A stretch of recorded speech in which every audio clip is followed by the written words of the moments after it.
যদি বাংলাদেশের তরফ থেকে বলা হয় শেখ হাসিনাকে আমাদের কাছে ফিরিয়ে দিন, যে ইউনিস আমেরিকার কাঠপুতুল, ইউনিসের চাওয়ার মতো কোনো ক্ষমতা বা শিরদাঁড়া বা মেরুদণ্ড কোনোটাই নেই। शेख हसीना वाजद के जुल्म का खात्मा हुआ। शेख हसीना वाजद भाग कर भारत चली गई और यहाँ पर बांग्लादेश के अंदर लोग डिमांड करने लगे कि शेख हसीना वाजद ने जो जुल्म बांग्लादेश के ऊपर किए, बांग्लादेश की आवाम के साथ किए, बांग्लादेश के स्टूडेंट का कत्लेआम किया, शेख हसीना वाजद को वापस बांग्लादेश लाया जाए और इसके ऊपर कार्रवाई की जाए। शेख हसीना वाजद को सज़ा दी जाए। जो हुक्म ये पुलिस को देती रही, पुलिस उसी तरह से कत्लेआम बांग्लादेशियों का करती रही और बिल आखिर जुल्म का खात्मा हुआ। और इस जुल्म का खात्मा बांग्लादेश की आवाम ने अपने खून से किया, अपनी जान से दिया। तो आज बात की जा रही है कि शेख हसीना वाजद को बांग्लादेश में वापस लाया जाएगा। अगर कोई भी रुकावट आती है तो इंटरनेशनली सतह पे बांग्लादेश रियासती वसाइल इस्तेमाल करते हुए शेख हसीना वाजद को वापस बांग्लादेश लाकर सजा देगा। लेकिन जब ये बयान आते हैं, जब भी शेख हसीना वाजद के खिलाफ कोई भी बयान जारी करती है हुकूमत, तो सबसे ज़्यादा तकलीफ भारत को होती है, सबसे ज़्यादा तकलीफ मगरबी बंगाल के मीडिया को होती है कि क्यों शेख हसीना वाजद का बार बार जिक्र किया जाता है और शेख हसीना वाजद को भारत से बांग्लादेश बुलाने की बात की जाती है। तो आज इसी हवाले से वीडियो है। वीडियो की तरफ बढ़ने से पहले आप दोस्तों से गुजारिश है, अगर आप चैनल पे नए हैं तो चैनल को सब्सक्राइब करें, साथ बने बेल आइकॉन को भी दबाएं ताकि आपको वीडियो का नोटिफिकेशन सबसे पहले मिलता रहे। चलें वीडियो शुरू करते हैं जी। 1 2 3 गो। যদি বাংলাদেশের তরফ থেকে বলা হয় শেখ হাসিনাকে আমাদের কাছে ফিরিয়ে দিন, যে ইউনিস আমেরিকার কাঠপুতুল, ইউনিসের চাওয়ার মতো কোনো ক্ষমতা বা শিরদাঁড়া বা মেরুদণ্ড কোনোটাই নেই। কথায় আছে পাগলে কিনা বলে আর ছাগলে কিনা খায়। বাংলাদেশকে ভারতীয় দাসত্বমুক্ত করার পর এবার বাংলাদেশকে পাপমুক্ত করার মিশনে ডক্টর মোহাম্মদ ইউনূসের নেতৃত্বাধীন ছাত্র জনতার সরকার বাংলাদেশকে ভারতের গোলাম বানিয়ে রাখা শেখ হাসিনার বিরুদ্ধে গ্রেপ্তার ওয়ারেন্ট জারি হয়। আর এই গ্রেপ্তারি ওয়ারেন্ট জারি হওয়ার পর থেকেই যেন ঘুম হারাম হয়ে গিয়েছে ভারতের। যে কোনো সময় ডক্টর মোহাম্মদ ইউনূসের সরকার শেখ হাসিনাকে ফেরত চাইতে পারে, এমন আতঙ্কে ভুগছে তারা। আলোচনা চলছে বাংলাদেশ এবং ভারতের মাঝে বন্দি বিনিময় চুক্তি নিয়েও। তাহলে জোর করে ছিনিয়ে নিয়ে আসতে পারার সক্ষমতা নেই ডক্টর মোহাম্মদ ইউনূসের, এমনটাই দাবি করছে তারা। ডক্টর মোহাম্মদ ইউনূসের নাকি ভারতকে চোখ রাঙানোর মতো মেরুদণ্ড বা সাহস নেই।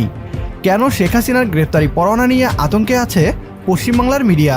বিস্তারিত থাকছে আজকের এই ভিডিওতে। শেখ হাসিনার গ্রেপ্তারি পরোয়ানা জারি নিয়ে কি বলছে পশ্চিমবাংলার মলম বিক্রেতারা, আসুন তা দেখে আসি। হাসিনার নামে যখন ওয়ারেন্ট জারি করে, গ্রেফতারি পরোয়ানা জারি করে যুদ্ধ অপরাধের জন্য বিভিন্ন রকম খেলা খেলছে বাংলাদেশের আমেরিকার কাঠপুতুল ইউনূস সরকার, অন্তর্বর্তীকালীন সরকার, উপদেষ্টা মোহাম্মদ ইউনূস, আমেরিকার কাঠপুতুল বলা হয় যাকে।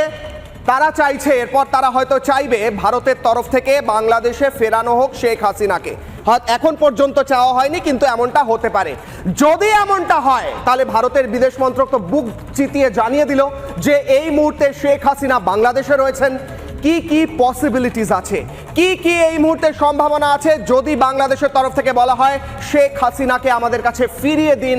পরের স্লাইড। হাসিনাকে বাংলাদেশের হাতে দেওয়ার সম্ভাবনা প্রায় নেই ভারতের, কিন্তু কেন এই মুহূর্তে বাংলাদেশ সরকার বা বাংলাদেশের এই মুহূর্তের কাঠপুতুল সরকার, ইউনিসের যে ইউনিস আমেরিকার কাঠপুতুল, সেই ইউনিস সরকার কেন এই মুহূর্তে চাইছে বাংলাদেশে শেখ হাসিনা ফিরে আসুক? কারণ আমেরিকা চাইছে, ইউনূস চাইছে না। ইউনিসের চাওয়ার মতো কোনো ক্ষমতা বা শিরদাঁড়া বা মেরুদণ্ড কোনোটাই নেই, আমেরিকা চাইছে। কেন? কারণ আমেরিকার কাছে শেখ হাসিনা বড় কাঁটা হয়েছিলেন এবং আবার বড় কাঁটা হতে পারেন যদি শেখ হাসিনা ফিরে আসেন। তাই আমেরিকা চাইছে শেখ হাসিনাকে একদম শিকড় থেকে উৎপাটন করে দেওয়া হোক। মূলত বাংলাদেশ এবং ভারতের মাঝে রয়েছে বন্দি বিনিময় চুক্তি। এই চুক্তির মাধ্যমে বাংলাদেশ অতীতে ভারতের উত্তর পূর্ব রাজ্যগুলোর বিচ্ছিন্নতাবাদী সংগঠনগুলোকে ভারত সরকারের হাতে তুলে দিয়েছে। গত 5 আগস্ট ছাত্র জনতার গণ অভ্যুত্থানের মুখে বাংলাদেশ ছেড়ে পালিয়ে যায় শেখ হাসিনা। বাংলাদেশের দৃষ্টিতে বাংলাদেশের ছাত্র জনতার উপর নির্মম গণহত্যা চালিয়ে ভারতে পালিয়ে যায় শেখ হাসিনা। বন্দি বিনিময় চুক্তি অনুযায়ী ভারত বাধ্য বাংলাদেশের কাছে শেখ হাসিনাকে ফিরিয়ে দিতে। তবে ভারত খোলামেলাই বলছে শেখ হাসিনাকে তারা বাংলাদেশের জনগণের হাতে তুলে দিবে না, বরং বাংলাদেশকে আবারও ভারতের গোলামে পরিণত করতে শেখ হাসিনাকে ব্যবহার করবে। তবে শেখ হাসিনাকে ফিরিয়ে না দিলে বাংলাদেশে উল্টো অ্যাকশনে যাবে ভারতের বিরুদ্ধে, এমনটাই হুঁশিয়ারি দিয়েছেন ডক্টর মোহাম্মদ ইউনূস। এতে ভারতের উত্তর পূর্বের রাজ্যগুলোতে আবারও গৃহযুদ্ধ শুরু হয়ে যেতে পারে। সোজা আঙুলে ঘি না উঠলে আঙুল বাঁকা করে ভারতকে বাধ্য করা হবে। ডক্টর মোহাম্মদ ইউনূসের এমন সাহস দেখে পশ্চিমবাংলার মিডিয়া তাকে আমেরিকার কাঠপুতুল বলে গালিগালাজ করছে। শেখ হাসিনাকে জোর করে ছিনিয়ে এনে বাংলাদেশের মাটিতে বিচার করা হোক। যদি तो जी व्यूवर, ये थी वीडियो और आपने देखा कि कैसे भारत तकलीफ में है, मगरबी बंगाल का मीडिया तकलीफ में है। और आपने देखा कि कैसे बांग्लादेश से जब भी वारंट गिरफ्तारी जारी किए गए और उसके बाद शेख हसीना वाजिद को लेकर मगरबी बंगाल के अंदर ये बहस छिड़ती है कि शेख हसीना वाजिद को क्यों गिरफ्तार किया जा रहा है, क्यों बांग्लादेश बार बार इसकी डिमांड कर रहा है। और ये बांग्लादेश को लेकर या बांग्लादेश की प्रॉब्लम को लेकर या शेख हसीना वाजिद को लेकर सबसे ज़्यादा तकलीफ अगर किसी को हो रही है तो वो है मगरबी बंगाल का मीडिया, वो है नरेंद्र मोदी। नरेंद्र मोदी नहीं चाहता कि शेख हसीना वाजिद को वापस बांग्लादेश भेजा जाए, बांग्लादेश में इसके ऊपर कोई कार्रवाई हो। ये नरेंद्र मोदी डरता है बांग्लादेश से, क्योंकि शेख हसीना वाजिद कई राज रखती है भारत के कई राज शेख हसीना वाजिद के दिल में दफन है। और इसी को लेकर नरेंद्र मोदी को डर है कि अगर शेख हसीना वाजिद बांग्लादेश चली जाती है तो ये सब राज उगल देगी। जो भी मुआहदे भारत के साथ शेख हसीना वाजिद ने किए हैं, ये आवाम के सामने आएंगे तो आवाम के दिलों में भारत को लेकर नफरत बढ़ जाएगी और बांग्लादेश की आवाम भारत से नफरत करने लगेगी। अवाम तो पहले ही बहुत ज़्यादा नफरत करती है भारत से, लेकिन ये अवाम की डिमांड है कि शेख हसीना वाजिद को वापस लाया जाए, जो उनके ऊपर जुल्म सितम किए गए उनका बदला दिया जाए, ताकि आने वाले वक्त के अंदर भी अगर कोई हुक्मरान आता है तो हुक्मरान को ये बात बावर होनी चाहिए कि पिछली जो हुकूमत थी, साबका हुकूमत जो गुजरी, उसने अगर अवाम के ऊपर जुल्म सितम किया तो अवाम ने उसका बायकाट किया और अवाम ने उस हुक्मरान को सजा दी।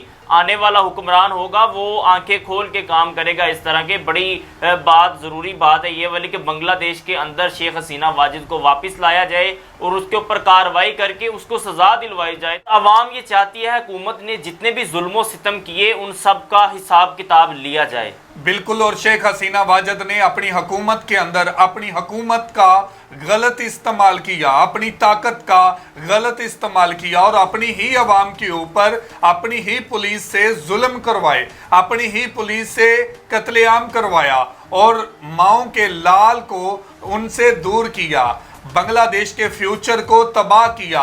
और बांग्लादेश की वज़ीर आज़म ने गलत इस्तेमाल ताकत का करते हुए बांग्लादेश के फ्यूचर के साथ जो खेल खेला है, जो ज्यादती की है, इसका इंसाफ होना चाहिए और शेख हसीना वाजिद को दोबारा बांग्लादेश लाकर उसी तरह से मुकदमात का सामना करना चाहिए जैसे खालिदा जिया के ऊपर सियासी मुकदमात बनाकर उसको जेल के अंदर रखा।